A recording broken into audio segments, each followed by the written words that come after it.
the time we meet again. So if we'll make a note of that for the record. Approval of the minutes. Did everyone receive their minutes from last month's meeting? Is everyone happy with the minutes from last month's meeting? Move we adopt the minutes. Second? Second. All in favor? Aye. Very good. On resolutions, we do have one resolution tonight, which we'll consider pending the public input. Discussion, Storm King Golf Course, the trees. Anyone here from Storm King Golf? Oh, come on up. This is just informational presently, so thank you for coming. Where do I stand? You can stand anywhere you want. I guess over here. That's fine. Yeah, basically, just I'm the contractor coming here to represent them. We just wanted to get permission after last time. Could you give your name? Oh, sorry, my name's Connor Smith. My first time at one of these, so. That's fine, that's Yeah. fine. We're just looking for permission to remove namely 27 dead trees that have died after the facts of construction. Most of these trees are fairly hazardous. So far, one of these trees is actually, I'll show you a picture, broke out on a machine that was at the golf course with somebody operating the machine. And then there's 3 other trees.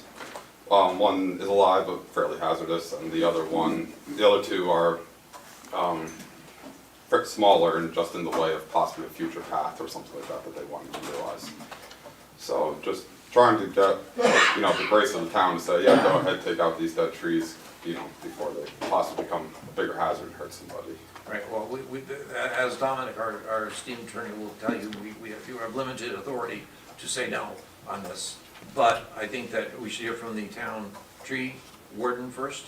I know that the appropriate, so you've been very professional and done your due diligence on it, and I think the board is all in receipt of an aerial photograph of the property with the trees designated. So you've done your homework. Maybe we can hear from Angelo if you have a moment, just to see what the input is. This is informational anyway, and then Dominic will explain to us what the proper procedures would be. Sure. My name is Angelo Shigari. I'm the town tree warden.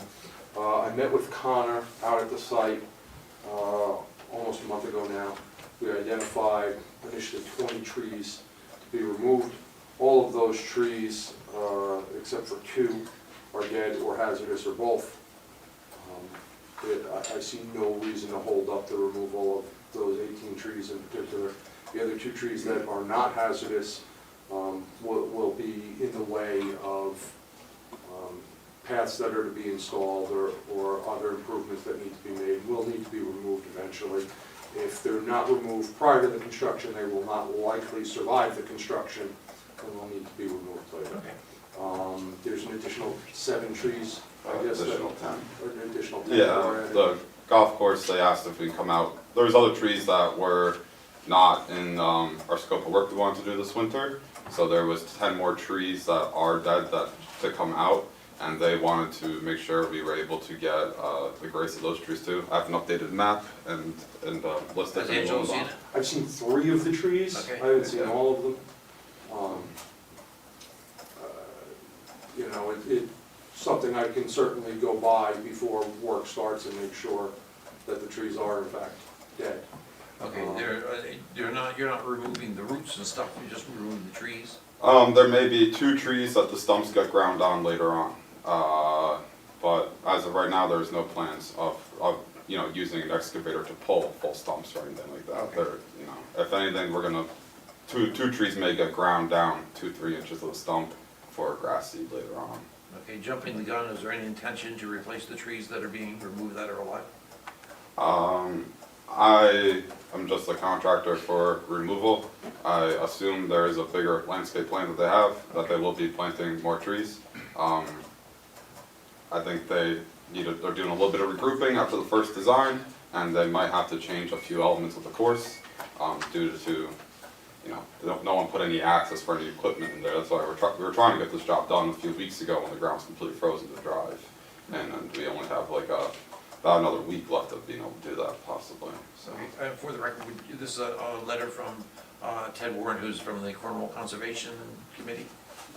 Maybe you can share that with your people. Some concerns. The owners? Say. With the owners? With the owners, yeah. Yep. Okay, thank you, Angela. Okay, Kristen, do you have any comments on, just so we can go through this? No, this application, this discussion relates largely to an erosion sediment control that was reviewed and approved by Sean's office, so I will defer to him. Okay, great, thank you. Sean, we have been deferred to. So I understand only 2 of the stumps are gonna be ground down. Yeah. And no excavation of the stumps, so therefore there's no need to update the SWIP. As far as making a determination whether or not you wanna pull the live trees, that's, I would say, solely in your discretion. That is our discretion. We'll talk to Dominic about that. Okay, with that, Mary Beth, you did have a question about the fencing, I believe, right? I did, in regard to, fencing, okay, that's someone else. Fence. Okay, so do you want to finish trees and then we can go on to fence? Oh, Is okay, that okay, we'll finish easier? trees. Yeah, I'm just for trees. Okay, The manager of the golf course is outside the convention that he had to go to lined up at the same time as this, so. Okay, we'll continue on the tree issue. Board, we'll go trees, then fences, good idea. Steve? No issue with the removing the dead trees. Okay. I guess my question is, this is before the board because there's an approved site plan already? So before the town's tree preservation law went into effect, the town has requirements regarding clearing and grading. And the reconstruction under the prior owner of the golf course that was basically reconfiguring the golf greens was done, and the work was extensive enough that it required a clearing and grading permit, which was, we don't need to go into all the history, but it was not applied for when work commenced. Okay. Work commenced and trees were removed that would have been subject to the clearing and grading provisions of the town's code and this board's clearing and grading approval authority. And so there was a significant amount of concern and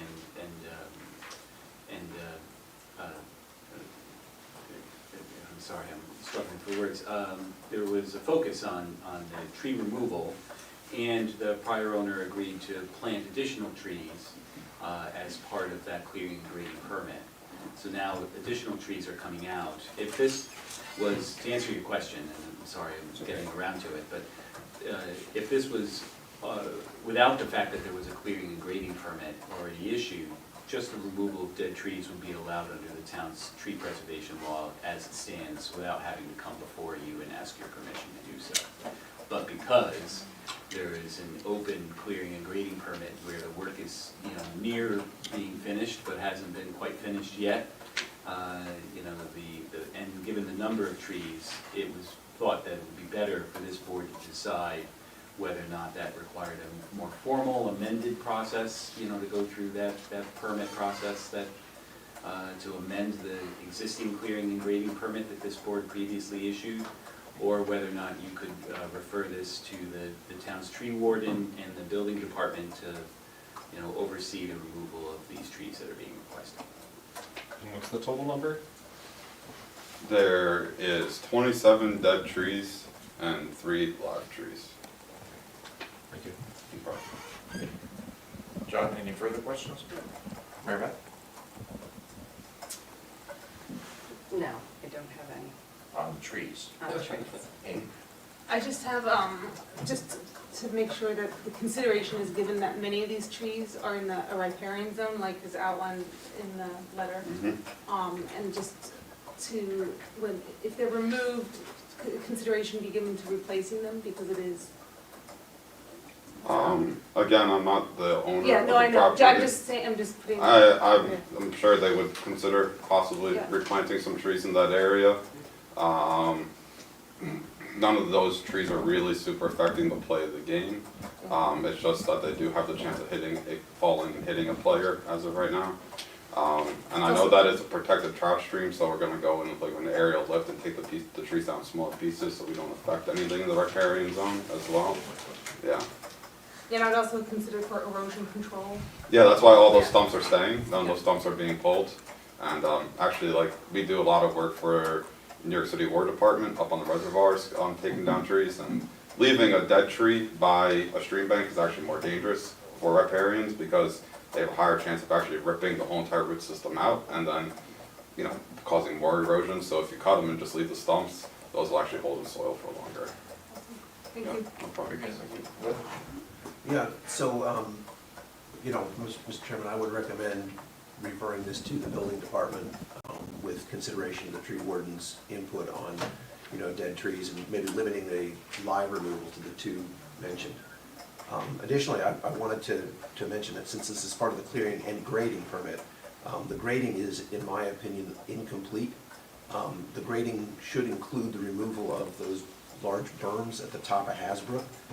So there are 2 berms at the top of Hasbrook as you're heading towards Boulevard, which were not present on the SWIP and are currently redirecting flow towards Hasbrook, which has been an issue.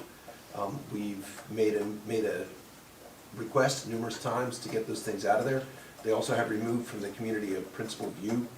So a lot of people hike back there along that section, and now when you look to the right, you see something that looks more like maybe a World War I fortifications than maybe the view of that valley that was there before. And so I don't think that in terms of public safety for flooding or in terms of compliance with the SWIP, that those berms that are up there should remain. I think Sean, you mentioned it to the owner a couple of times. To the owner's engineer, yeah. Okay. A few times. And is it the intent to remove these in order to satisfy the SWIP? My understanding, based on discussions with the owner, is that they will. Do we have a timeline for that? I'm just a certified arborist, I only deal with trees. So I have nothing. Since it's part of the clearing and grading permit, I guess I'll just also defer to the building inspector on this. Gary, you're aware of those? Angelo and I work very well together.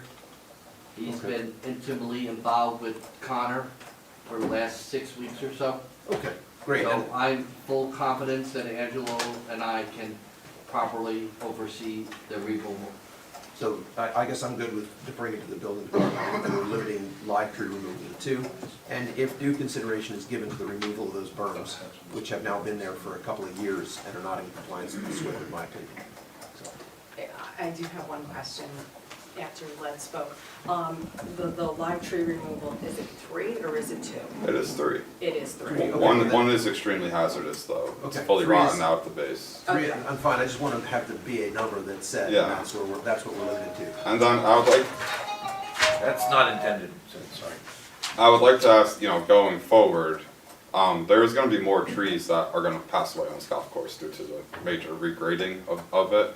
I guess if we're only going in to take out 1 or 2 trees later on, that could count as single tree removal, not on this permit, Once right? once the CO is issued, Yeah, then I think the clearing and grading permit is satisfied and filed. After that, it would be up to the landowner to manage or I don't know that our current tree law would limit their management of that space. Well, it depends, and, you know, so there will be continued involvement, it's, you know, by the town. We now have a fairly robust tree preservation law Okay. that's in place, you know, the clearing and grading, also the clearing is clearing of trees, right? You know, so it'll depend on the scope of the activities. I will say, in addition to that, you know, there is an open application for site plan amendment for the reconfiguration of the clubhouse. And my understanding is that plans are still being developed for that. And so I would imagine that the board, you know, if there are still outstanding issues or concerns regarding either the berm or additional tree plantings at that time, like that the board will have further opportunity to review operations at the golf course as it relates to that site plan at that time. Okay. Very good. Thank you for the tree guy. thank you. Don McCall, procedural questions after we deal with the fence. So, the fence guy.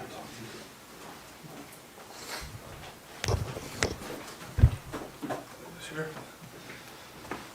Hi, Tim Krasnichi, Quality Fence, based out of Peekskill in Westchester.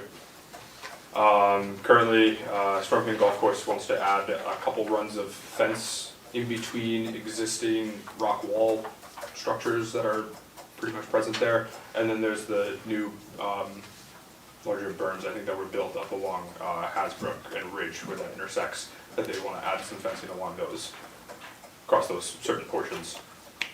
And that's pretty much it. I think I sent over the files, and there's copies of everything. I tried to spell it out as best as I could. Locations and based off of, that was their survey that they had, so. Mary Beth, do you have? I don't know that. I have an extra copy with me if you would like, but it's the same exact copy as what she has. Yep. If you can give it to me. Yeah, absolutely. Mary Beth, did you have a question on it? I was just curious in regard to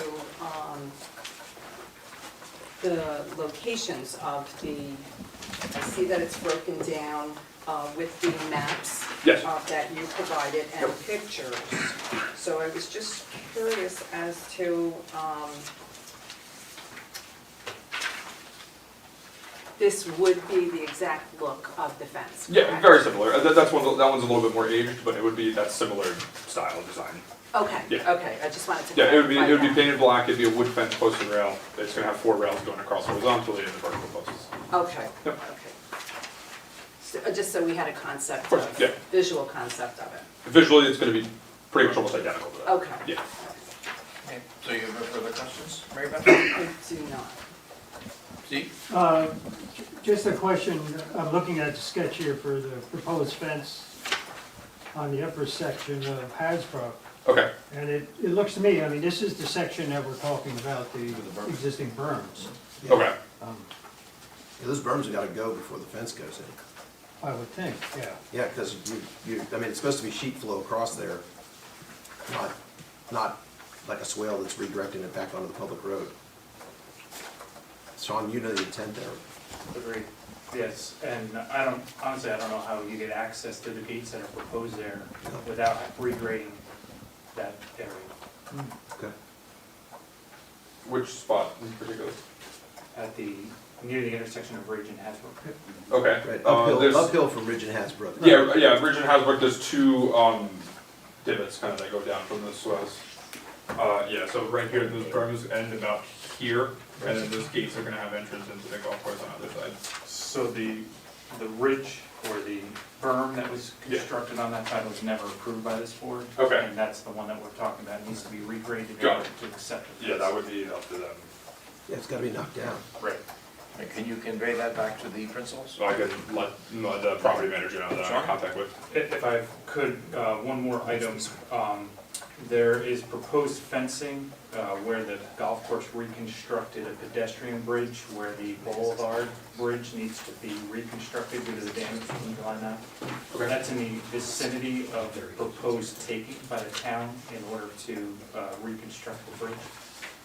So just, I've been in contact with the golf course's engineer, so Okay. just want to make sure that that fence is located not within the town right. Okay, that would have to be communicated back and forth. Correct. Yeah. So, Dominic, is this under the town building inspector's purview, not the planning board, correct? Correct. Okay, so that answers the question. Yeah. Thank you. You're good. Everything? Yeah. Dominic, I'm just gonna ask you procedurally. The action for the board to take would be just to refer this to the building inspector, and as far as the trees, the building inspector and the town's tree board. Okay, there it is. Okay, Okay. everybody in agreement? By consent?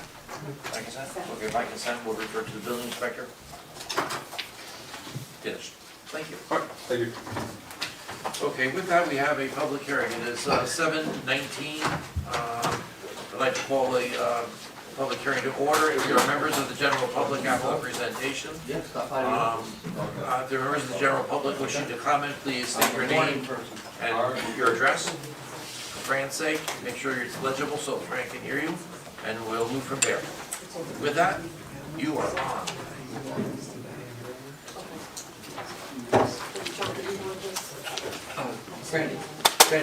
Good evening. My name is John First. I'm an attorney at Britannia Man and Ryder.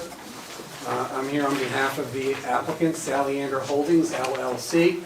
With me tonight is Pat Brady. He's a site civil engineer.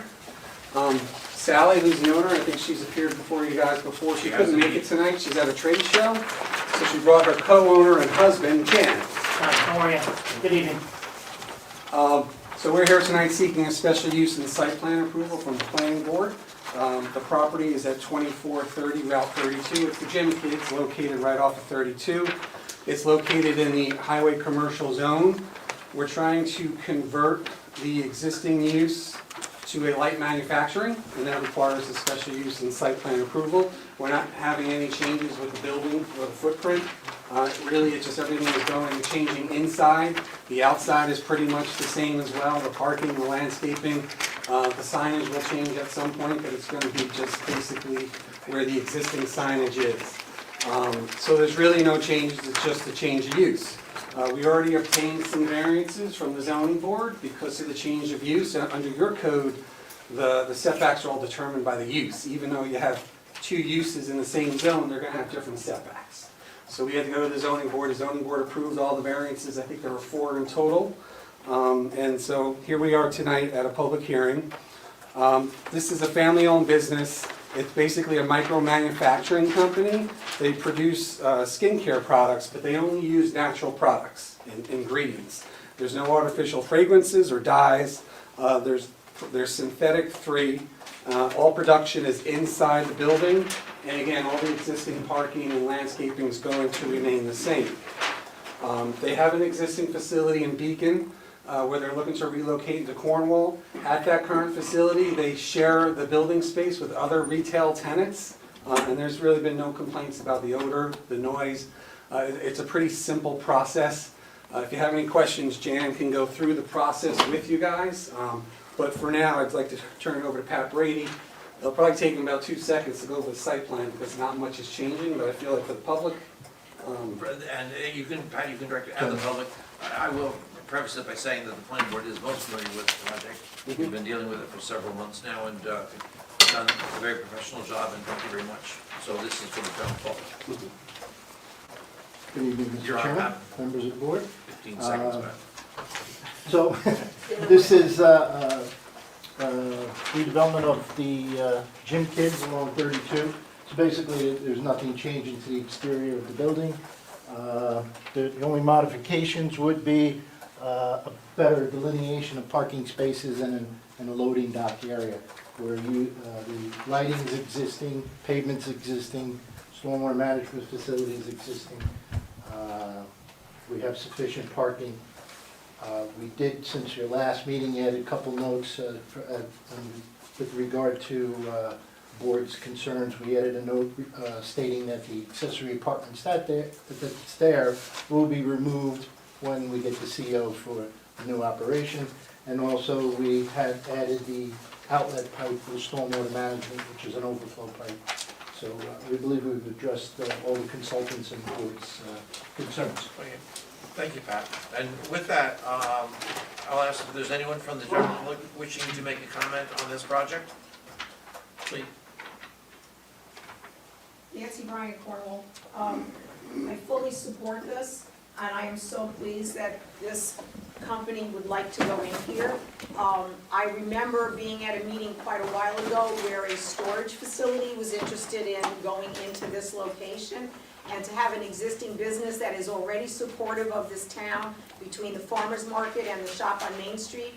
I fully support this family-owned business. I think it's wonderful that they wish to relocate from Beacon into Cornwall, and I certainly hope that they get the full approval from the planning board. Thank you very much. Is there anyone else wishing to make a comment? Scott Treasy from the Cornwall Chamber of Commerce. We also greatly support this project and recommend that the board approve this project. Thank you. Anyone else wishing to make a comment?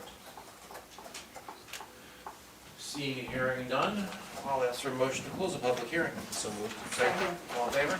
Aye. Thank you very much.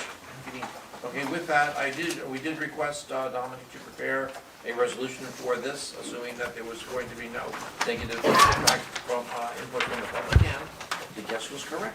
So, Dominic, thank you very much for the resolution. Yes. Do you have comments? I prepared it, but we defer to Kristen and Sean first and make sure that they have all their comments addressed. Okay, Kristen? So the applicant addressed all of our technical comments. The one thing we did request for the public hearing was a narrative that addressed all the special permit criteria of the town code, which they've provided. There was a narrative that was submitted, went over hours of operation, types of trucks, and how frequently delivery vehicles were going to be at the site, noise, odor, all of that type of thing were addressed in the special permit. narratives, and so I believe that it's consistent with the town's special permit requirements. This application was deemed type 2 under seeker and was also deemed exempt from the county GML, so nothing more to do in either one of those cases. Beautiful, thank you, Kristen. Sean? Sure, so like Kristen, the applicant addressed all of our previous comments. Two items that were discussed last time that the applicant updated on the site plan. First, the residential apartment is noted to be removed prior to the issuance of the CO for the change of use.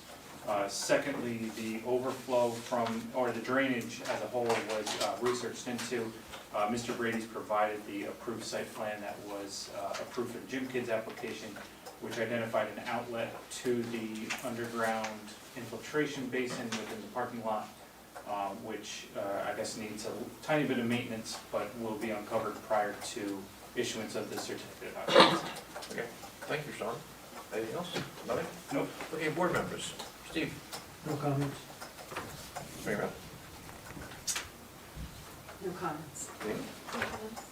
The storm sewer cleanout would be overseen or witnessed by either the town engineer or the building inspector? Because if they're gonna open that up and clean it out. Yeah, I mean, Because my concern is about icing, right? Like, the way that system works, my concern is about It'll icing. be confirmed prior to certificate of occupancy through either Gary's office or my office. Okay, very good. However Gary prefers it. Then nothing further, Mr. Chairman. Okay, thank you. With that, I'll ask for a motion to approve the resolution prepared so diligently by Dominic. So moved. Second? Second. All in favor? Aye. Vinnie? Thank you very much. Thank you so much for opening new business in our town. Best of luck. No, it's our pleasure, we're very excited. It's gonna be great, thank you. Yes, thank you. Thank you for approving it, because he would have been in a lot of trouble if it wasn't. Thank you. Thank you very much. The boss out of town.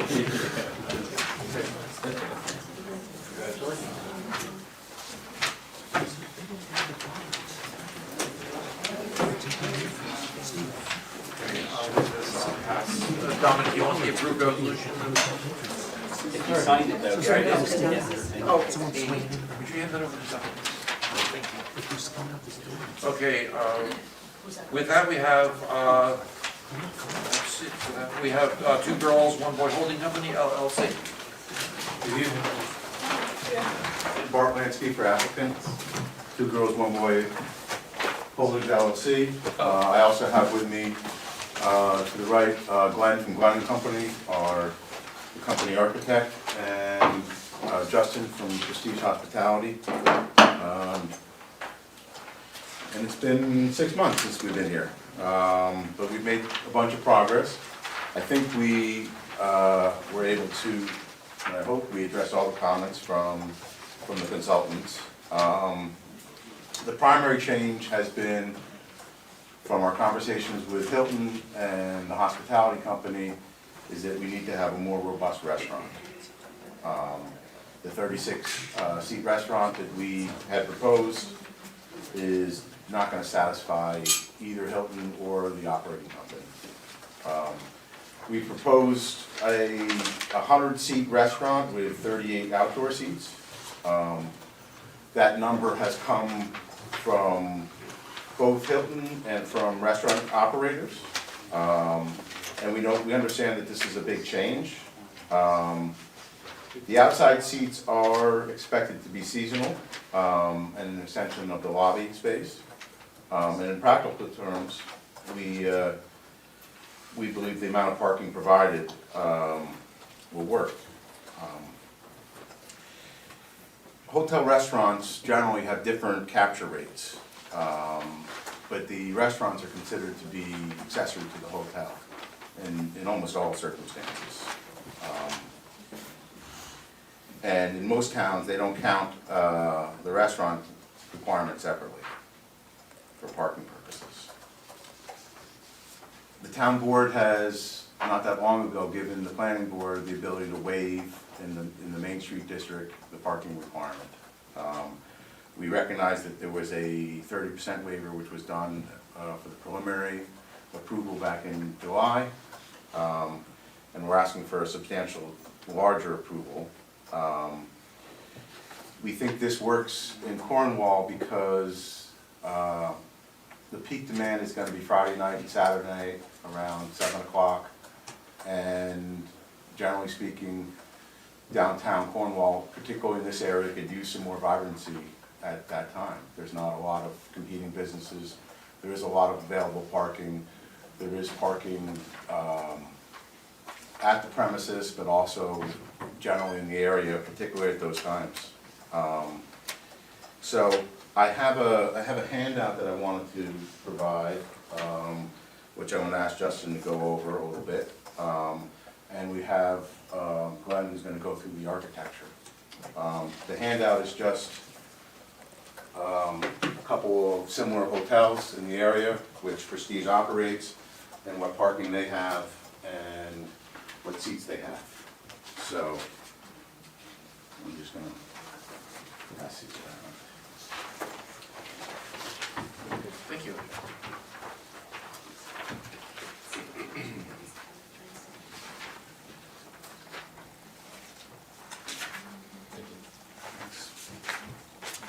So I'm going to ask Glenn to give you a quick tour of the updated architecture. Thank you, Bart.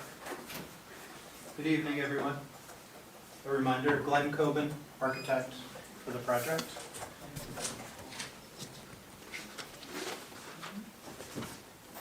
Thank you for your comments. I think was it 5 months or 6 months ago? July. So, yeah. I feel like it was September. July was preliminary approval, but yes, we were. I think we were before you in September. This is the revised renderings of the building. Do you have those in a packet? I think these were provided to us, right? Yes. Okay.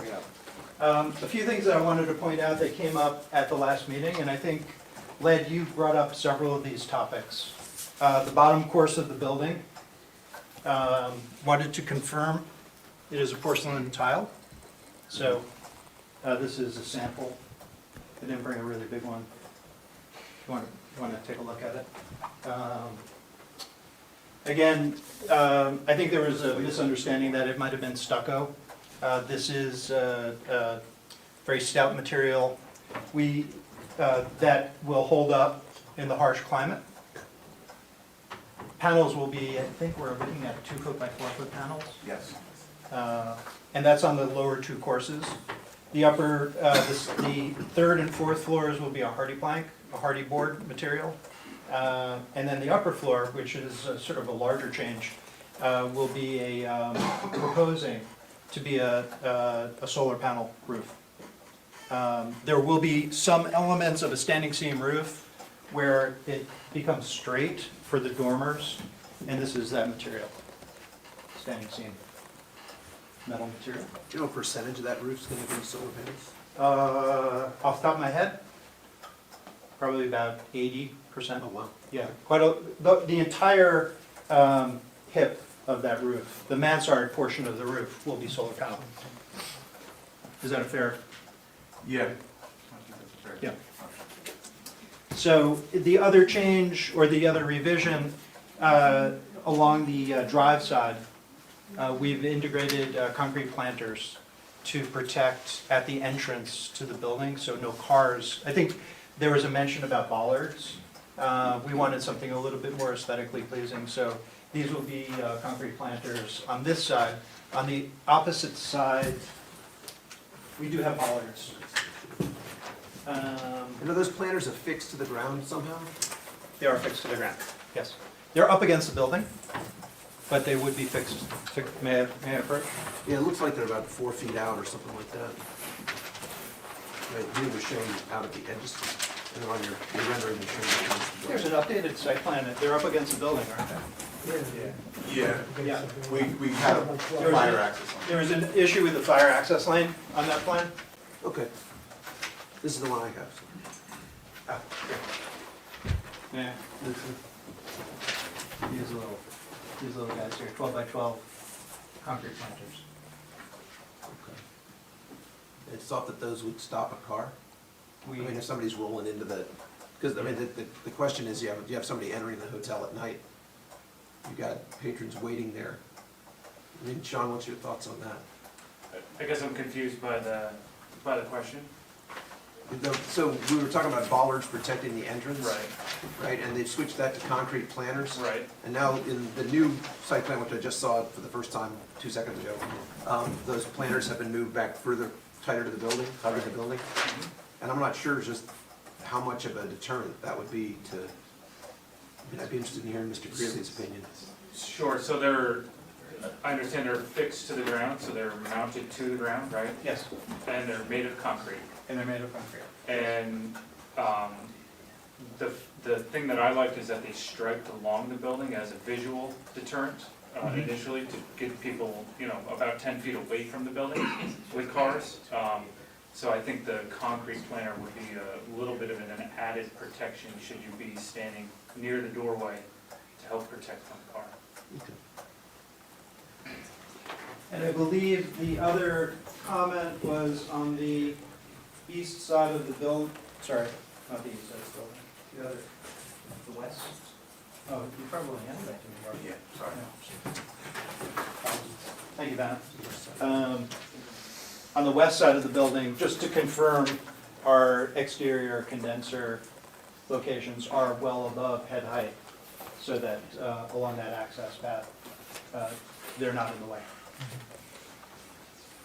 Pretty sure those were the major items that were brought up in September.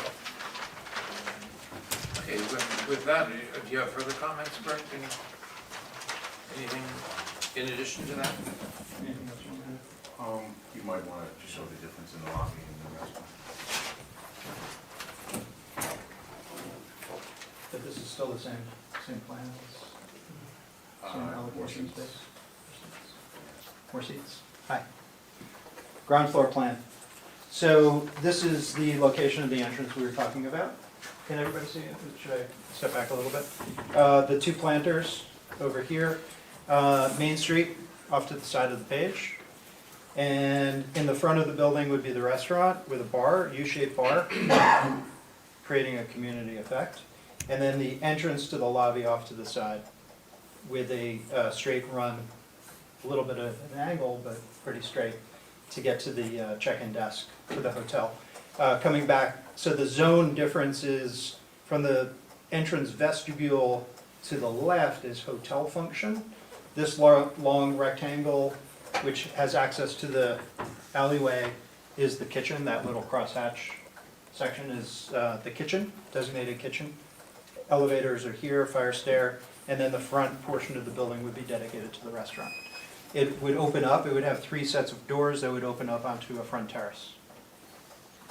Is the area at the entrance that you've got indicated, is that stamped, like stamped macadam for that effect? Or? We're looking at a change in material, not a change in grade because of cars, but a change in material so that a guest would feel a different sensation. Yes? No further input?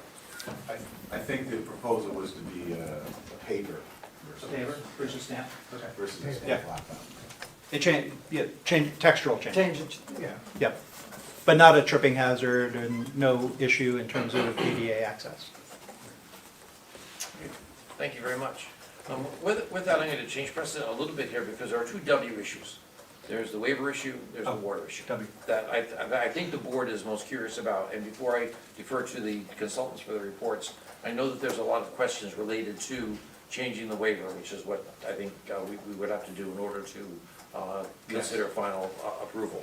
So with that, what I'd like to do is ask the board to ask questions that they've come to mind prior to going to the consultants. Can I have our other consultant just talk a little bit about the parking, which is one of the... Absolutely, that would, I'd like to ask him before we... those are the questions. Yeah, because he's going to be better suited to answer. Okay, great. Thank you, Bart. Thank you, everybody.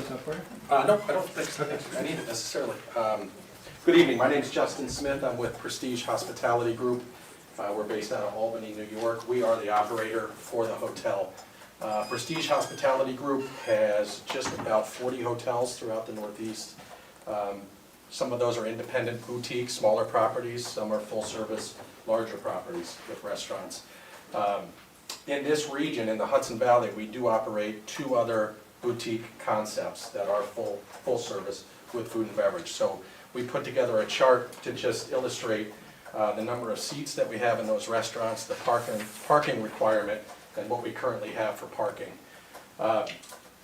As I mentioned, they're full-service hotels. They are also soft branded, similar to this being affiliated with Hilton. So one of those examples is a Voco by IHG, which is a big hotel company.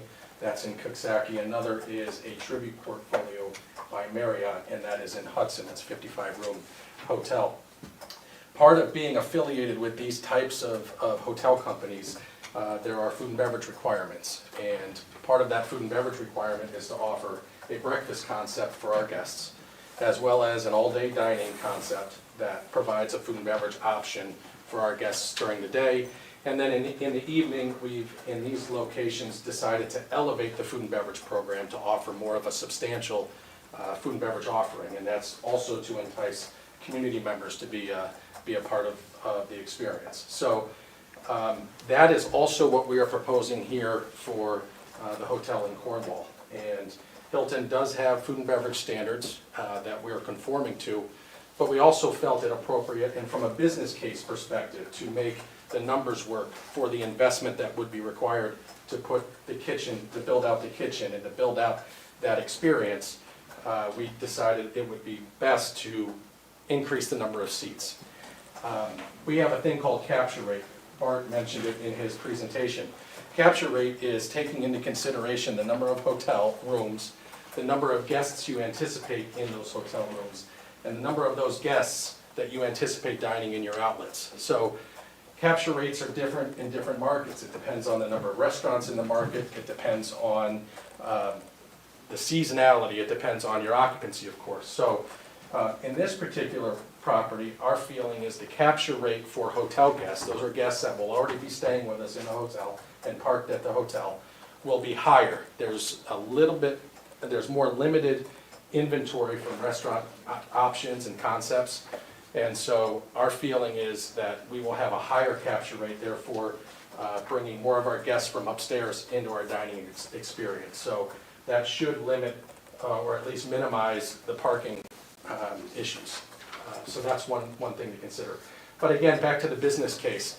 We needed to make a business case for the type of volume we could anticipate at this particular restaurant in order to substantiate the investment that would be required. So we did go through that exercise with the ownership group, and that's why our recommendation is to increase the number of seats in the restaurant. Let's see if I forgot anything. Anything I missed, or No. to touch on? No, I think, And I'm happy to answer any questions. Very good. I think that covers the issues and the concerns. That doesn't necessarily address the concerns, but I think that it puts into perspective what the issues are. With that, I think the board may have some questions. Wonderful. Okay, Be and happy. then perhaps we'll turn to the consultants for their input. But I think that based on the fact that there is a request for an extensive, or substantial waiver, that the board is going to want to do due diligence on it. Understood. And all of the facts that you provide are good, except we have these facts prior to making the previous preliminary approval. Understood. And it's changed significantly, so I think that is of concern. I'll speak for the board on that. But with that, Yes, I'll ask the board to address independent questions, and since you're here, it's great. Thank you. Steve, you want to kick it off? Yeah, I am concerned about the increase in the parking and the need for a change in the waiver to accommodate that parking. Also, I understand from the letter we received that there's still an outstanding issue with regard to contracting with the Village of Cornwall Hudson Water Company to ensure water supply to the hotel. And based on the correspondence that I read, it looked to me that this hasn't been addressed yet, and maybe you can touch on that a little bit. On the water consumption piece of it? I think perhaps there's a misunderstanding. I'm not sure if it's ours or yours, but I understood that the contract with the water department, we would do that after we had full approvals. We're not going to need water, we have existing water, we're not going to need water service until well into construction. And so I know it's a requirement of, you know, a final resolution that we have a water supply there. And we reviewed all the details with the village, and we're prepared to enter into a contract, but I don't know that you do that before you have approvals and you're ready to start construction. So, Dominic, do you have an opinion on that? Several. Go, have at it then. I mean, it's certainly possible, you know, to have something that would be a condition of the approval, that you get various different outside agency approvals as part of your condition, but that's actually the purpose of getting preliminary approval. And the board had granted preliminary approval for the project back in July, and that was done to allow the applicant to pursue the outside agency approvals. You know, Cornwall, as we've talked about in a number of different times, is that the code, you know, has very specific requirements as it relates to the timing between getting conditional final approval and getting a building permit. Because you effectively have about a year to get a building permit, and once the conditional final approval is granted, and there's no possibility for extension of that. And so as a result, like, you have to be very careful as to when you're asking for conditional final approval in the town of Cornwall, because the process that you've gone through for the last several years could all be for nothing if the approval itself expires and can't be extended by this board. Actually, Dominic, with that, we do have a precedent on that last month with the, what was the one, where he had to, they had to decide whether or not they're going to accept. Star Warehouse. Star Warehouse. Yeah. Same thing, okay, so Yes, there's that. because, so most projects in Cornwall don't ask for conditional final approval until they're really ready to get a building permit, to your point. So we did receive correspondence today from the water superintendent for the village of Cornwall on Hudson, indicating that agreements have been prepared and that there have been out there for some time but haven't been executed yet by the applicant. And noted also that the Department of Health review, which wouldn't commence until after the village and the applicant enter into an agreement, would take at least another 4 to 6 months after that occurs. So the timing of that remains to be seen, and it's outside the board's purview, but it's certainly something that would need to be done. And, you know, the applicant is asking for conditional final approval at this point. Whether they're ready for it or not, I defer to the board, but, you know, once that occurs, that basically starts a 1-year clock. And then after that, the approval expires. Do we have a letter from the water department confirming that they have both water and sewer capacity to meet the new demand of the larger restaurant? I believe that we do. Okay. We certainly have been confirmed to that, and they've expressed a willingness to enter into an agreement. Is it based on the updated numbers? From reading the letter, it said the last correspondence, I believe, was in August. I understood from Mr. Trainer that there wasn't any capacity issues. Right, So but we typically- don't- We are not in receipt of that, that's, Yeah, that's. it would obviously be confirmation. Yes, and, Yeah. and on that point, I mean, we're talking about the prior plan compared to the current plan, which increases the number of restaurants. Right, that's my specific question, is do we have any kind of confirmation from Mr. Trainer that there is sewer and water capacity, towards Steve's question here, to meet the new plan? We do not have a letter based on review of the revised plan from the water department. Okay. Steve, do you have further questions? No. Okay, John, do you have any? If there's a substantive change to a plan, does that mean we need to look at our neg deck and seeker again?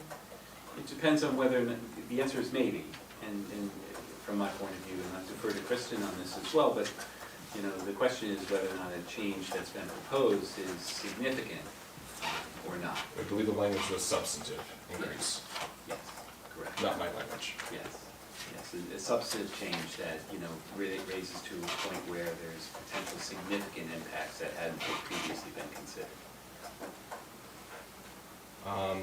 And then when it comes to parking, I think this board knows my feelings about the 100% parking waiver, so I'm not gonna belabor that again. Was there a new parking study? Because the one I have is dated July 25th, 23 that was submitted. No, we do not have any parking spaces. So this is still based on the 38, Yes, 36 the older, seats? I submitted the older letter. Okay. Just clarifying that was the intention there. And then, I know we had a roof height issue, I didn't see it, but with solar panels, I know we had a conversation about, I think there was an apparatus on the roof that was over the height. Is solar gonna The be? solar panels are on the mansard? Okay. They're on the mansard, so we've Perfect. not increased the roof height from the previous time we were here. Excellent.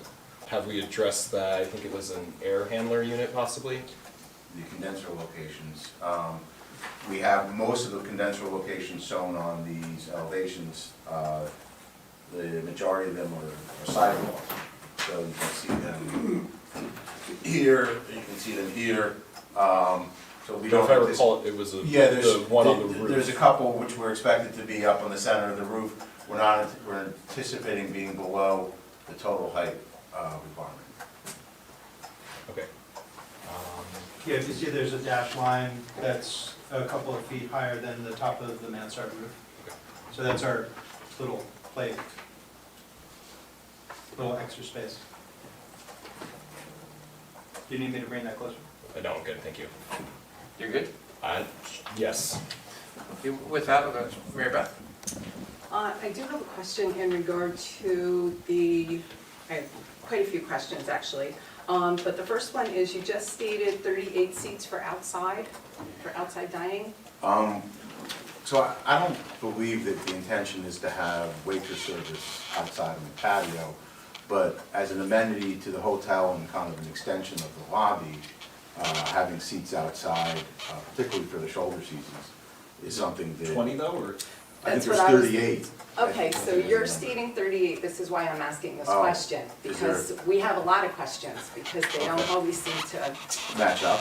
come to be, right. In your- So on your letter, it says 20 outside patio seats, 100 inside restaurant, and 18 bar, which is a total of 138. So now you're just adding 18 more That's- seats so that's to not- the patio, so That's my mistake. because there's a lot of Yeah, I had unclarity remembered the 100 number, and with the I presentation. mistakenly added the bar into the outside. So what's the actual number? So what's the actual number that we're, So I think you have the 20 numbers outdoor. correct, but it's just how the allocation was incorrect. So there's 100 inside, There's There's 100, 18 at the bar. there's 100 restaurant seats, there's 18 at the bar, and there's 20 outside. and the 20 outside are not gonna have table service. That, they're not intended to have table service. So do those count under our code as restaurant seats if there's no table service? We've never differentiated. In the past, we had this conversation with the Mexican restaurant that we just did tables outside, and I can't remember the name of it. Solito. Yeah, we've never differentiated, is my answer. I think from the seeker perspective, the negative declaration was based on 36 seats in the restaurant plus the outdoor patio, so seats, I think seats in the outdoor patio area were understood previously. That's my answer. It does beg the question though as to like how that works, because if there's no table service, how does one get food and take it out there? You know, I suppose, like what is there gonna be a vending area inside or? We have an answer. Yes, I do. Part of our concept will have a grab and go as part of the all-day dining. So you may have experienced in other hotels where you can go get a sandwich, packaged, or salads, or things like that. That would be part of our all-day dining concept, so somebody would come get that and then possibly go sit somewhere in the restaurant area or on the outside. And Hilton has a breakfast bar concept as well. so in that plan you just had, where would that grab and go be located That would be in part the? of the bar experience. So way the registration, thank you. I was just gonna say, if you could show me Be the. happy to. There you go, There's the grab and go, Yes. right adjacent to the the. registration. Yep. Registration. So while a customer can go up to it, there is it's a secure transaction right at the front desk. Thanks. Do you all want to see that? So this is the grab and go section, adjacent to the front desk. And I'm assuming the grab and go, if you grab and go, you can eat in the restaurant as well. Correct. So, Correct. not all of the restaurant seats are gonna necessarily have table Correct. service. It will be different potentially during times of day, so maybe for dinner service, when it's a little elevated experience, the grab and go wouldn't be as comfortable in the dining room as opposed to being outside. But your current counts count those outside seats towards this parking waiver that you've listed here in this handout. Yeah, 138 seats. Mary Beth? Okay, my other question is, in regard to the maintenance agreement with Fiddlesticks. I do see that there's a letter here that is signed and notarized, but is there going to be a permanent agreement that might be filed with the county clerk's office for long-term maintenance for Purdy's Lane? We have an easement with Fiddlesticks for the stormwater. And we had a review with them of our phasing plan. We did not do an augmentation to the existing easement for maintenance. You know, Purdy's Lane is owned by 3 different Multiple entities. entities. Or owners. or Yes. owners. I am aware of that, but I wanted to make sure what is going to be, not just a 4-year plan or a, short-term plan or a 5-year plan, what would be the long-term plan for this to be up and running and continually have the maintenance on Purdy's Lane? Purdy's Lane has been up and running for, more than 100 years. Having traffic go through that, and that's not our principal path, is, we don't intend to change that. Okay, maybe Dominic might have that answer information? So back at the September meeting, which was the last appearance by the applicant here, they requested that we draft a conditional final approval resolution, which we did, and we had that ready for your October meeting, even though there wasn't a submission at that time. But to address this particular issue, because, this site plan, relies on the use of Purdy's Lane as its second means of access. And there's one of 2 paths that could be taken here. One is that there's a written agreement between the owners that have access to Purdy's Lane for maintenance of Purdy's Lane. That includes snow removal and paving when required. Or, in the absence of that, because you can't require third parties that are not part of the application process to agree to something because they might not agree. That the approval resolution is written in a way that requires the applicant to maintain Purdy's Lane because they're. So that would be ongoing. Forever. Yeah. Okay, just wanted to clarify. I know it was in the Right there, resolution, good. but we started discussing it and then the applicant was not present, so we never finished Yes. reviewing Right. the resolution. But al- So, And also on that point, in regards to the letter from the owner of the building for Fiddlesticks, they did indicate that there would also be a written license agreement. So that this was a letter in support indicating that they have had conversation and are willing to enter into a license agreement.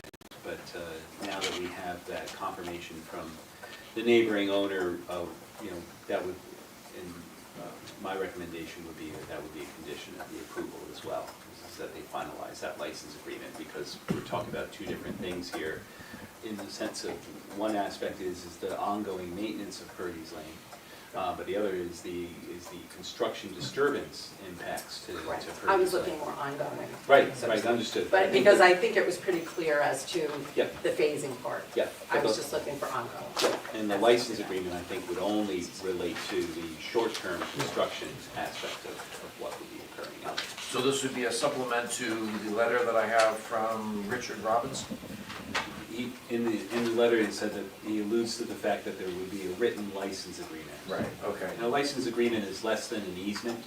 Right. I'm sure Steve could, elaborate on that as well, but, a license agreement is basically, a short-term agreement that can be revoked or is, and it doesn't get recorded in the county clerk's office. It's just an agreement between 2 property owners for temporary disturbance, which is what's being contemplated here. Correct, as I said, that was long-term. And it would be certainly acceptable from my point of view, because the original question in relating to construction was other people, other businesses have rights to use Purdy's Lane as it exists now, but in order to construct the hotel, they're going to experience disruptions to their use of Purdy's Lane while construction is happening. What we have here is a letter. And that was provided, right. Yeah. My other question is a little concern. Where are the guests going to park when they're registering? Because that's a fire lane, so there would be no parking in the fire lane. So I was just curious as to where they would be parking to register. So our closest, obviously, assuming they're not handicapped, the closest spots are gonna be here. So it's going to be across the... Yeah, it's gonna be across, and they'll enter here. Okay. Just thinking of other hotels where you pull up in front Yeah. of the door to be able to check in. I wish we had that space. So, That's, this is because of the fire lane and because of the depth here, this is our closest spot, and. But that would be maybe 30-minute registration. Yes, yeah, we would make these couple short-term for registration. and I know that it looked like signage, parking signage was not listed in the plans. I was wondering, do you have any thoughts for, no parking, no standing anytime within a fire lane? Is the parking lot going to be listed, guest parking only? I think we do have some of that signage shown, and, I think that was, I thought that was noted, that there wasn't we have some of the typical exactly ones like that, so, clear. yeah, I think a fair amount of that signage is shown.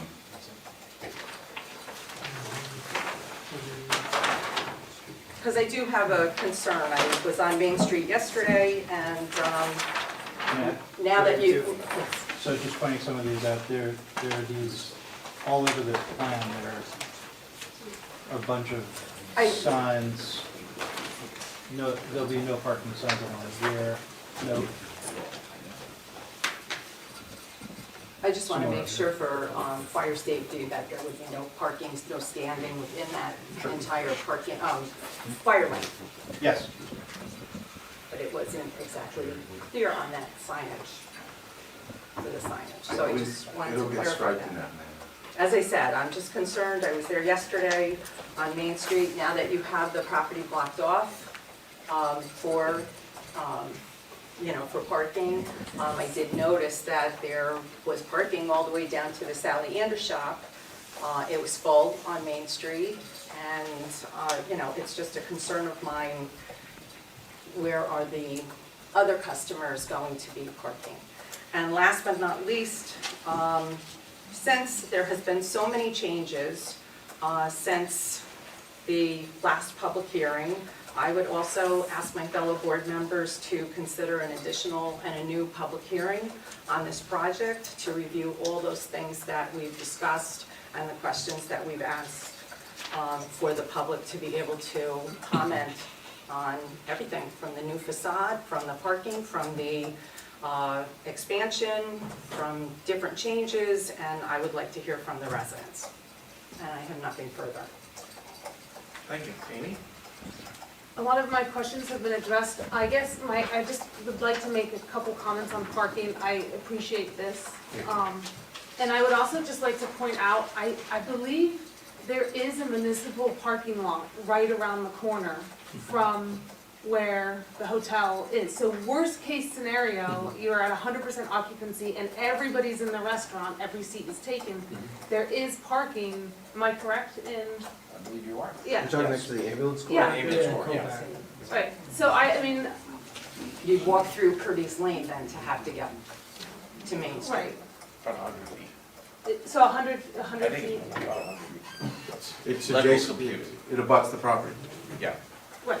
So I think that's an important point when we're talking about parking, is to also note that there is alternative, other than Main Street, there's alternative parking. Amy, do you know how many spaces are in that municipal lot? I don't know, but it's pretty large. It's 20. So 20. I also, I mean, there is Main Street parking, and then also, I do think because of the location of the hotel, there will be local residents who might want to go to the bar or the restaurant or something that can easily walk as well. That's what we're So- anticipating, is being on that Main Street location is definitely walkable traffic. As well as our peak times will probably be when it's less peak on Main Street from other retail and other things going on, businesses. So we're kind of counting on that as well, just in other hotels that we've had on Main Street locations. So my hope is that the hotel, and in the process of this, is to make it really sort of a community spot. And so I hope that when, you know, looking through, you know, sort of your restaurant times and opening, is to make sure that you consider how you're going to engage with the community and have the community involved in the space. Thank you for that comment, absolutely. So I think, I do really appreciate the solar panels on the roof. And so any other environmental, I mean, I know we have to look for, you know, the water approval, but if there's water conservation things that can be implemented. We are working towards a NYSERDA grant in a net zero hotel. So heat pumps and pretty much every double white walls and pretty much every environmental advantage we can helps us with that application.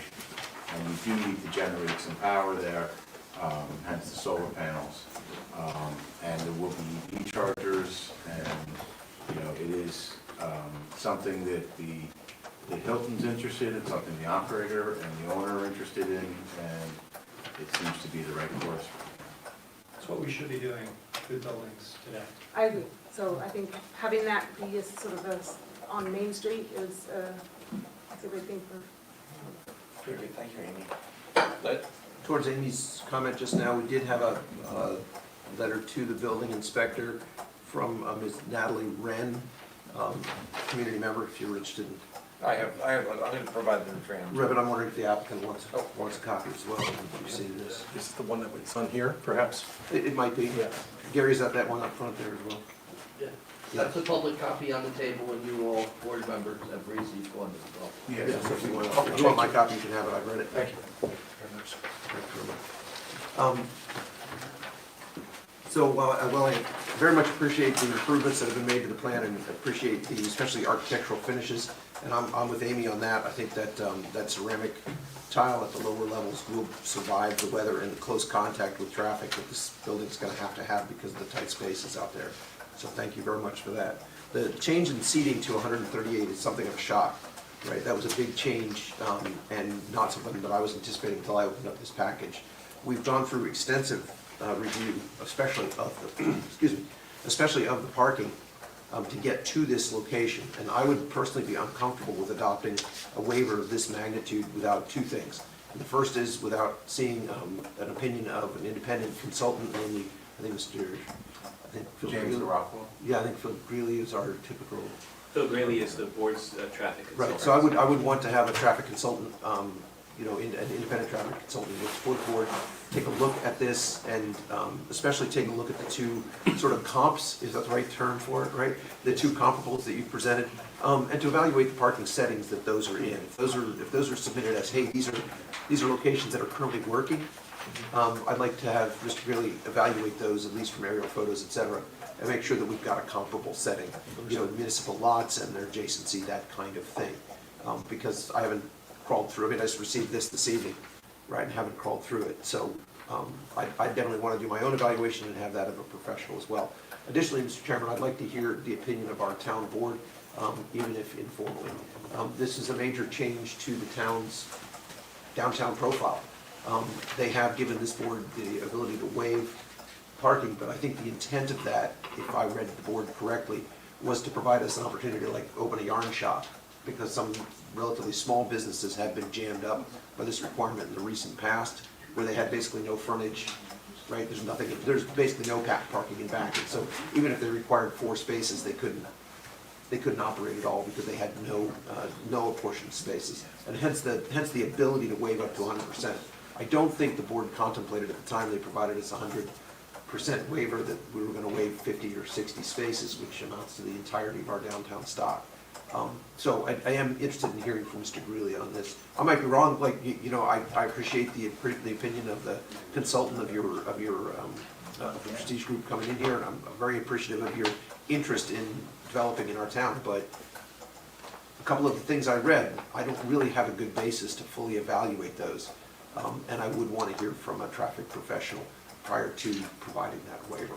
It's not to say it couldn't be done, but only that I don't know how to evaluate this claim that, you know, we don't actually require the overage beyond the rooms plus the, right? So you're asking for the, you're saying basically is, if I read the letter right, you got the rooms and then I got the hotel, but the hotel requirement is really excess because a lot of those seats are going to be filled by the rooms above. And so I don't need the, what is it, you don't really need the 46, right? So you're asking for 46 seats to fill the restaurant, right? You got 63 required by the code for the hotel alone, and we provided a waiver for that of 9 spaces, if the restaurant wasn't present. But the restaurant is present, and it's 138 seats, which says that there's a parking requirement of 46. So I want to hear from Mr. Greeley whether that 46 is, as you say, something that's typically not counted. In my experience, it is. So this is counter to my own experience, and I'm not comfortable with providing that waiver like tonight. But that doesn't mean it couldn't be done if you had the opinion of a professional. So that's where I'm at with that. I would also want to see some confirmation from the water authority that this is all good to go with the expansion. Right, that's part of seeker, and that's our review we have to do. So I know that the intent is to move forward briskly on this, and I don't mean to be an impediment to that, but at the same time, we have to do our due diligence, and this does represent a significant change. So, I don't think that you're being an impediment at all. I think that you're just providing your input, and it's relevant, and it's good. Thank you. So could we direct the board's attorney then to forward a letter to the town board asking for their We can, opinion on all this? after we hear from the consultants, I think the board can discuss that, and we can certainly go forward with it. But first, I think we'd like to hear from the consultants. Leslie? Not Leslie. That'd be funny. Okay, Kristen. One last thing, I'm sorry, Mr. Chairman. I'm sorry to interrupt, Kristen, but I did want to put one last thing in there, and that's that Mary Beth is totally right. We've asked multiple times for a resolution to the maintenance clearing and, you know, how you're going to salt plow and maintain Purdy's Lane. I would need to see a firm statement on how that's going to happen for us to move forward, or it's going to become part of the condition of the final approval. As it's currently contemplated, is a condition of the approval that the applicant will maintain, plow, fill potholes, and pave when necessary per his lane. Okay, and that's with or without the participation of the other easement holders? Correct. Welcome to reach an agreement if that's what they can do, but in the absence of that, since this is it's on them. A hotel that is that is incorporated, this improvements on Purdy's Lane, someone's going to have to take care of it. Okay, very good, thank you. Sorry to interrupt. All right, Kristen? Thank you.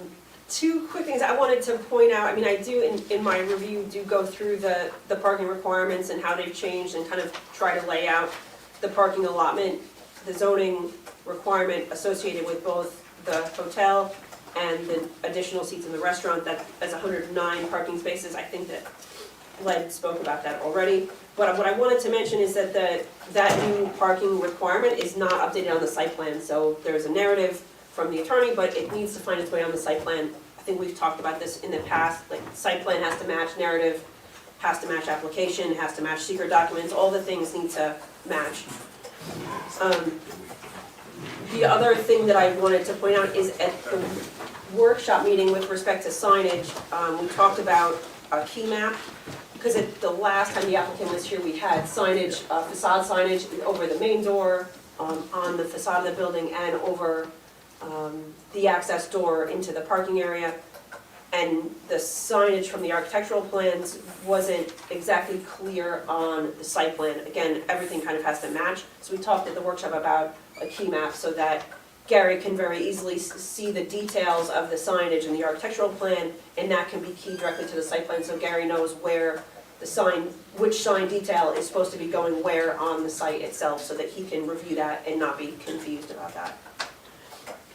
The other comment is just with respect to the special permit. Obviously, that's kind of the last piece that this board needs to approve, in addition to this waiver. But the special permit, I kind of just laid out the requirements for the special permit so that you can see them, so that you know what you're actually, what finding you need to make there with respect to the special permit.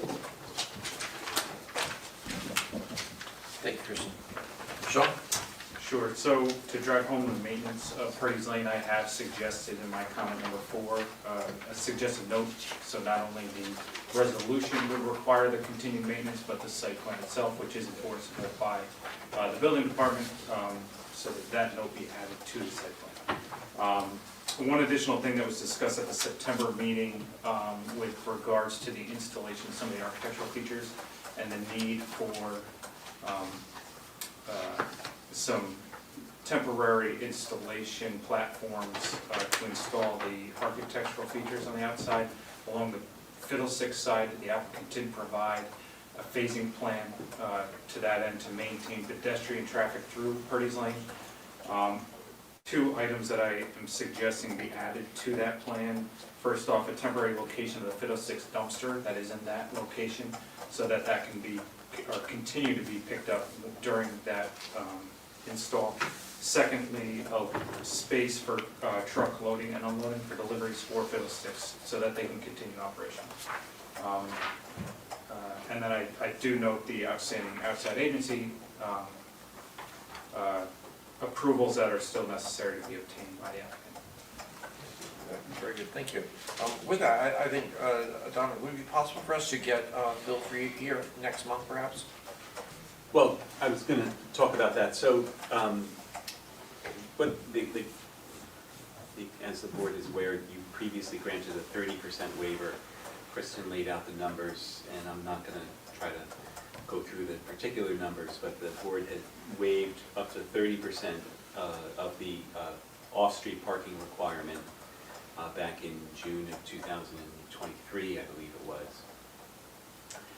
And since that time, the town board did change the town code to allow up to a 100% waiver.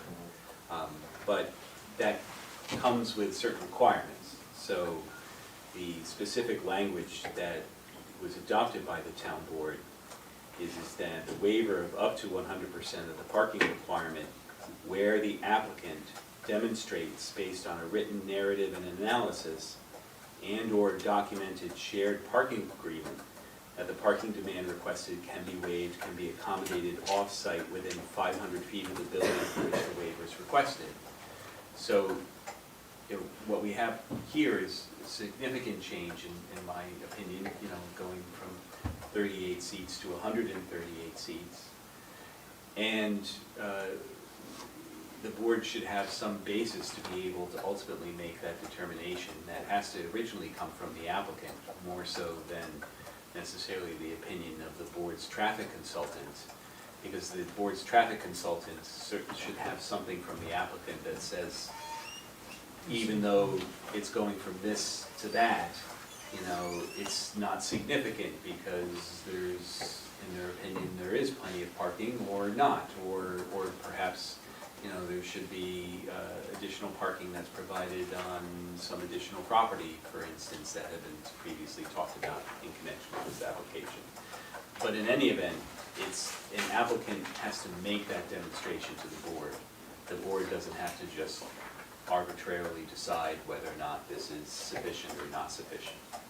And so I think that the best course of action would be for the applicant to provide that narrative and analysis. It's a written narrative and analysis, or otherwise document some other available parking that's near the site within 500 feet, and then provide that to the board, and the board could authorize that this be referred to Bill Greeley for his review.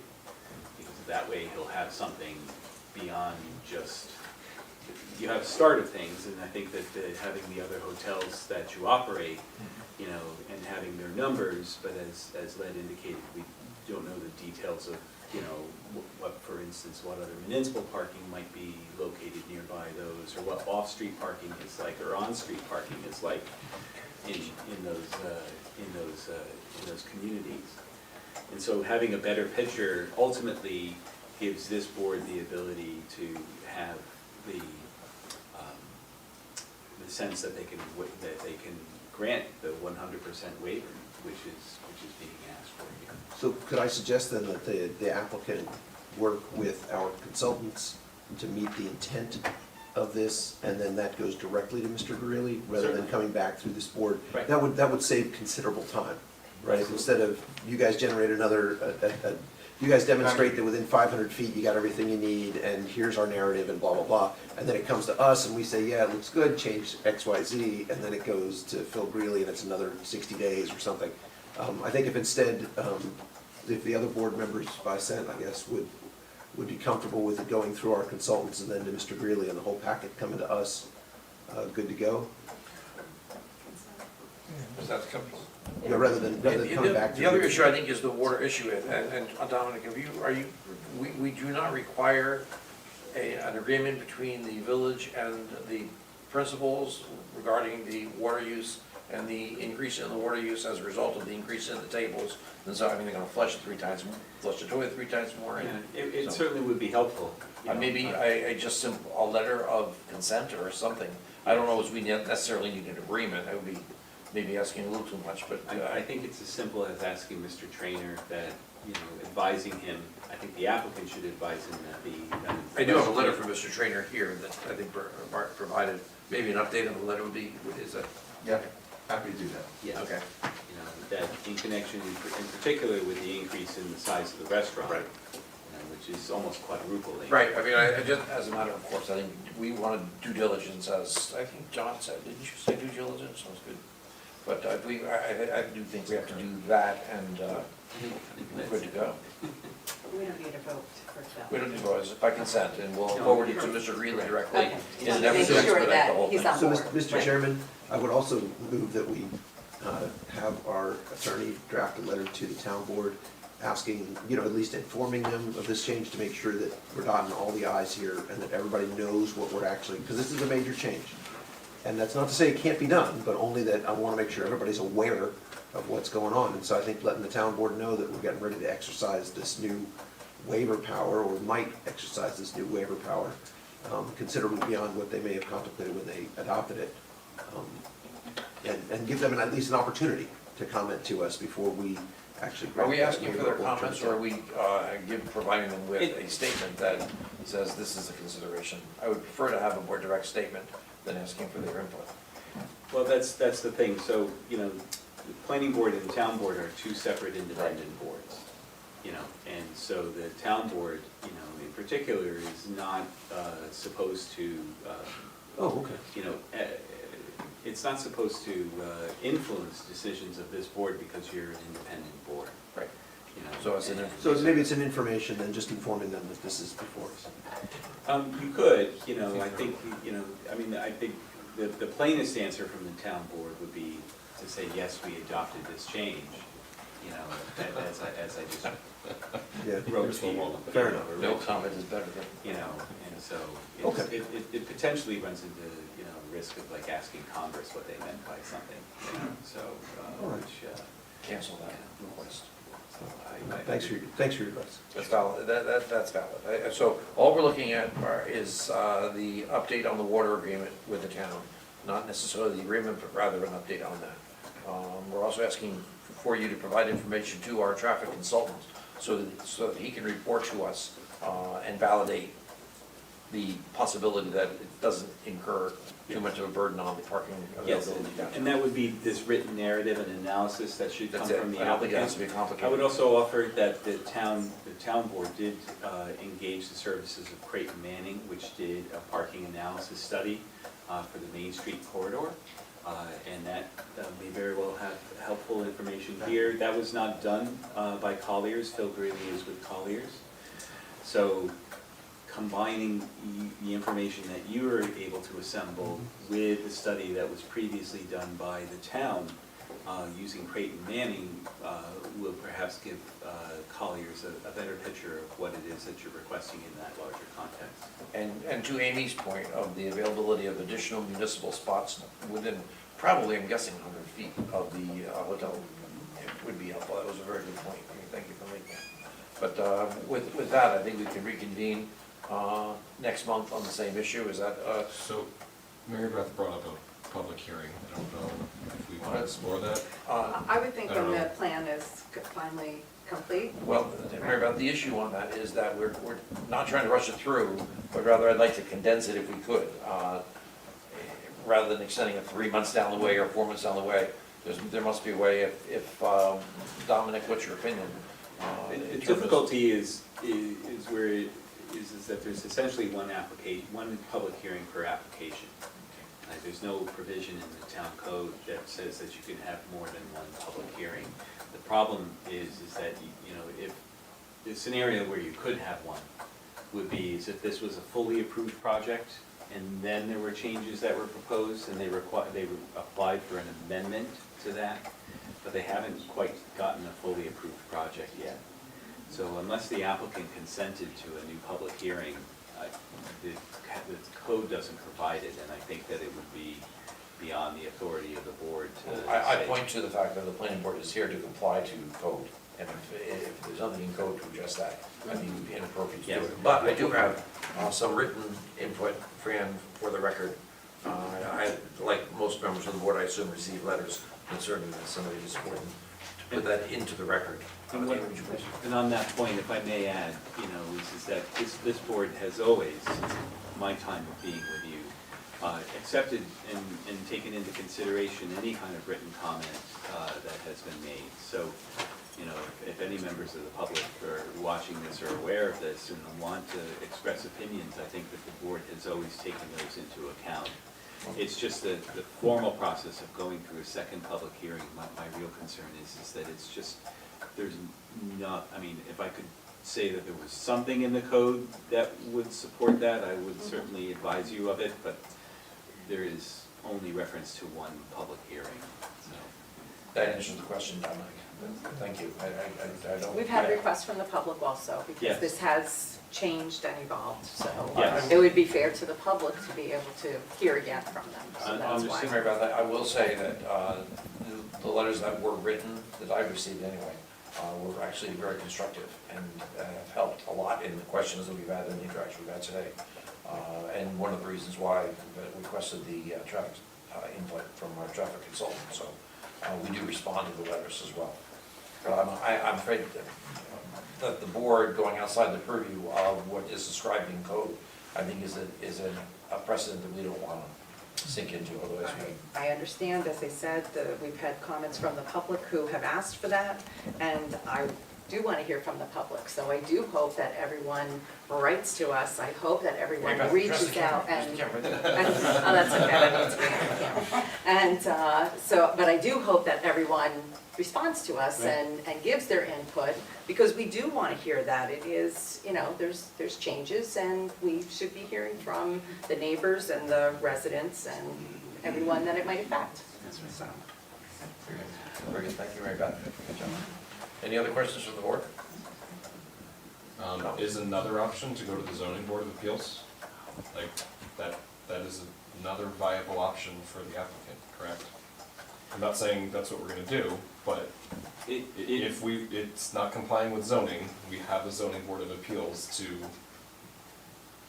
If the grant a board variance. did not grant the waiver, and they didn't have required parking, then they could also apply to the zoning board of appeal for variance for the required parking. They could. But the So- first stop would be this The board. first stop would be here. Correct. So as the process will work, pursuant to what John's suggestion is, we'll wait to hear perhaps from Phil Greeley next month or within the timeframe that we have. It'll depend on the applicant compiling the information. Preparing the because- information, getting it to Phil, Phil getting the information to us considering it at that point, then we can look at Plan B Yes. if necessary. Fair. Yes. And we had already, as you know, we had already prepared a draft resolution, a conditional final approval. If it would be helpful, I will update that draft in light of the current submission. But obviously, you know, it also depends on responses to comments and having an input and also ultimate determination from this board as to the waiver, which is significant. Yeah, other than the waiver issue, it appears as though any changes in the hotel are significant improvements, so that significant term can go in front of both positive and negatives. So with And we're that- done, the other changes were done to comply with the request from the board and wouldn't have been outside of that public hearing. You know, the primary change really is the number of seats in the restaurant, which isn't the appearance of the building, which isn't the traffic flow. It's not a lot of things, it's just it's seats. And it's something that we hope to address fully with a submission in the next couple of weeks. And we'd like that opportunity to present it next month. Terrific. We'll look forward to that. We'll ask Bill to expedite his review as well, so that we can get an answer for you. Very good. Thank you very much. Thank you all. Thank you. Thank you, board of consultants. Right here. There you go. I want you to keep track every time he does that. Maybe highlight. I just wanted to mention that I have Ivan here tonight as well. Ivan, who's a tenant support, he actually drafted the resolution for SallyeAnder. Oh, Ivan, Thank you. Ivan, he's one of my colleagues. I know, where is it? In the back. Ivan. Ivan, good resolution. Nice resolution. You're very welcome. Okay, with that, does anyone have any further discussion or items or anything you want to talk about? I'd only ask the building inspector, Gary, has there been any update on the status of the DG market? Oh, thank you for answering. Looking at the middle of February now, just keeping little obstacles getting in the way. Okay, but it's looking like perhaps by end of February it's in there. Middle of February is what they're telling me now. Okay, very good. I'm sure the public's interested, that's why I asked. That's Thank you. what they're telling me, but they keep running into little obstacles. Okay. So 2 weeks, like what was the movie? Don't pin me down, I just tell you what they tell me. No, I'm just. When you see the shelves going in, then you know they're getting close. Yeah, that's. He's tired of driving to Adams. I'm not the first one to ask this question, that's what I'm getting, Gary. Thank you for your patience. Speaking of patience, are there any other issues or questions, board members? Thank you, consultants, as always, great job. Thank you. Thank Okay, you. with that, I'll ask for a Motion motion. to adjourn. Second, Second. all in favor? Your turn. Next time we'll turn the heat down.